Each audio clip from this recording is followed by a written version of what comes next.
Christianity, a religion destined to reshape the Western world, emerged from humble origins in the Roman province of Judea. It was there, in the 1st century CE, that a Jewish preacher named Jesus of Nazareth began to proclaim a message of love, forgiveness, and the coming kingdom of God. Jesus' teachings, rooted in Jewish tradition but infused with radical new interpretations, attracted a growing following. Jesus' ministry was tragically cut short by his crucifixion at the hands of Roman authorities. However, his followers, convinced that he had risen from the dead, continued to spread his message. These early Christians, initially a small sect within Judaism, believed that Jesus was the Messiah, the Son of God, and that salvation was attainable through faith in him. Driven by their convictions, these early Christian missionaries embarked on journeys throughout the Roman Empire, spreading the word of Jesus. Among the most prominent of these missionaries was Paul of Tarsus, a former persecutor of Christians who underwent a profound conversion experience. Paul's letters to early Christian communities preserved in the New Testament played a crucial role in shaping Christian theology and practice. The Roman Empire, a vast and diverse realm, was home to a multitude of religions and cults. Roman society, generally tolerant of different faiths, held that citizens had a duty to honor the traditional Roman gods. This piety was seen as essential to maintaining the Pax Romana, the peace and prosperity that characterized Roman rule. Early Christians, however, posed a challenge to this established order. Their monotheistic beliefs, centered on the worship of Jesus Christ as the one true God, ran counter to Roman polytheism. Christians refused to participate in the worship of the Roman gods, including the emperor, which was seen as an act of treason. Moreover, Christian teachings emphasized compassion, humility, and love for one's enemies, values that often stood in stark contrast to the hierarchical and often brutal realities of Roman society. The Christian message of equality before God, regardless of social status, ethnicity, or gender, had the potential to disrupt established social norms. As the Christian community grew in size and influence, it attracted the attention of Roman authorities. The refusal of Christians to participate in Roman religious practices, coupled with their exclusive claims to religious truth, raised suspicions and fueled accusations of atheism and sedition. These tensions set the stage for the persecution of Christians, marking a dark chapter in the history of both Christianity and the Roman Empire. The first major persecution of Christians in Rome occurred under the reign of Emperor Nero in 64 CE. Following a devastating fire that ravaged the city, Nero, facing accusations of negligence and arson, sought to deflect blame onto the burgeoning Christian community. Christians, already viewed with suspicion and distrust by many Romans, became convenient scapegoats for the disaster. Nero accused them of setting the fire and unleashed a wave of brutal persecution against them. Christians were arrested, tortured, and executed in gruesome public spectacles designed to entertain and intimidate the populace. Accounts of the persecution under Nero, recorded by Roman historians such as Tacitus and Suetonius, describe horrific acts of cruelty. Christians were sewn into animal skins and torn apart by dogs, crucified and burned alive as human torches to illuminate the emperor's gardens. These atrocities, while shocking, underscore the perceived threat that Christianity posed to the Roman order. The persecution under Nero, though localized to Rome, set a precedent for future imperial actions against Christians. It established a pattern of scapegoating, whereby Christians were blamed for natural disasters, economic woes, and other misfortunes that befell the empire. Despite facing waves of persecution, the Christian community in Rome continued to grow. The steadfast faith of Christians, even in the face of death, served as a powerful testament to the compelling nature of their beliefs. The stories of martyrs, those who died for their faith, circulated widely, inspiring both awe and conversions.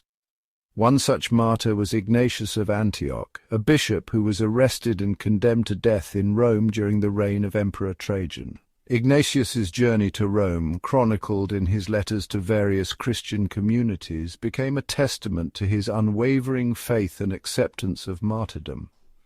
The willingness of Christians to die for their beliefs challenged Roman assumptions about the nature of piety and loyalty. It raised profound questions about the legitimacy of Roman power and the authenticity of traditional Roman religion. Moreover, the persecutions, often indiscriminate and brutal, served to strengthen the resolve of Christian communities. The persecution of Christians, while undoubtedly a time of great suffering, paradoxically contributed to the spread of the faith. The blood of the martyrs, as the early Christian writer Tertullian famously observed, became the seed of the Church. The resilience of early Christians set the stage for a remarkable transformation within the Roman Empire. Over time, Christianity evolved from a persecuted sect to the dominant religion of Rome. This sweeping change was marked by several key events, influential figures, and profound societal shifts. One of the most significant turning points came with the conversion of Emperor Constantine the Great.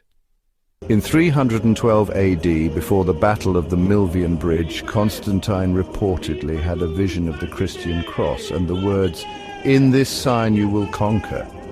Following his victory, Constantine embraced Christianity, leading to the Edict of Milan in 313 AD, which granted religious tolerance throughout the empire.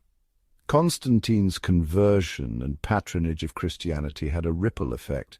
He commissioned the construction of great basilicas, such as St. Peter's in Rome, which became centers of Christian worship and community. His support also extended to the convening of the First Council of Nicaea in 325 AD, which aimed to address theological disputes and unify Christian doctrine. The influence of key figures did not stop with Constantine. His mother, Helena, played a pivotal role in promoting Christian pilgrimage and the veneration of holy sites. Meanwhile, bishops like Ambrose of Milan and Augustine of Hippo contributed to the intellectual and theological foundations of the Church, shaping its teachings and practices for centuries to come. Societal changes also played a critical role. As the Roman Empire faced increasing external threats and internal decay, the promise of a new universal faith offered hope and stability. Christianity's message of salvation, its organized structure, and its appeal to diverse populations allowed it to transcend traditional social and ethnic boundaries. By the end of the 4th century, Christianity had firmly taken root in Roman society. In 380 AD, Emperor Theodosius I declared Christianity the official state religion of the Roman Empire. Pagan practices were increasingly marginalized, and the Christian Church began to wield significant political and cultural influence. The rise of Christianity in Rome was a complex and multifaceted process, driven by a combination of steadfast faith, strategic conversions, and socio-political dynamics. What began as a small persecuted movement ultimately reshaped the Roman world and laid the foundations for the medieval and modern Christian traditions. As Christianity solidified its presence within the Roman Empire, a new chapter began with the formation of the Papal City, known today as Vatican City. This unique and sovereign enclave within Rome has become the epicenter of the Roman Catholic Church and a symbol of its enduring legacy. The roots of the Papal City's formation can be traced back to the early Christian period when the Apostle Peter, regarded as the first pope, was believed to have been martyred and buried in Rome. Over his tomb, the Emperor Constantine commissioned the construction of the original St. Peter's Basilica in the 4th century. This site would become a focal point for Christian pilgrimage and worship. However, the formal establishment of Vatican City as an independent state did not occur until much later. The significant turning point came in the 8th century with the donation of Pepin. In 756 AD, Pepin the Short, king of the Franks, granted the papal states to the Pope, providing the Church with temporal power and territorial control over central Italy. This laid the groundwork for the future autonomy of the Papal City. Throughout the medieval period, the Papal States expanded and contracted, influenced by various political and military conflicts. Key figures such as Pope Gregory VII and Pope Innocent III played crucial roles in asserting the Church's influence and authority over these territories. The Renaissance period brought significant architectural and cultural developments to the Papal City. Under the patronage of influential popes like Julius II and Leo VIII, the Vatican became a center of artistic and intellectual achievement. The construction of the new St. Peter's Basilica, designed by renowned artists like Michelangelo and Bernini, symbolized the grandeur and spiritual significance of the Papal City. The modern formation of Vatican City as an independent sovereign state was formalized in 1929 with the Lateran Treaty. This agreement between the Holy See and the Kingdom of Italy recognized Vatican City as an independent city-state, ensuring the Pope's spiritual and temporal independence. The treaty marked the end of a long-standing conflict between the Italian state and the papacy, solidifying the Vatican's unique status. Today, Vatican City stands as a testament to the enduring legacy of the Roman Catholic Church. It serves as the residence of the Pope, the spiritual leader of over 1 billion Catholics worldwide, and houses significant religious and cultural treasures, including the Vatican Museums, the Sistine Chapel, and the Vatican Library.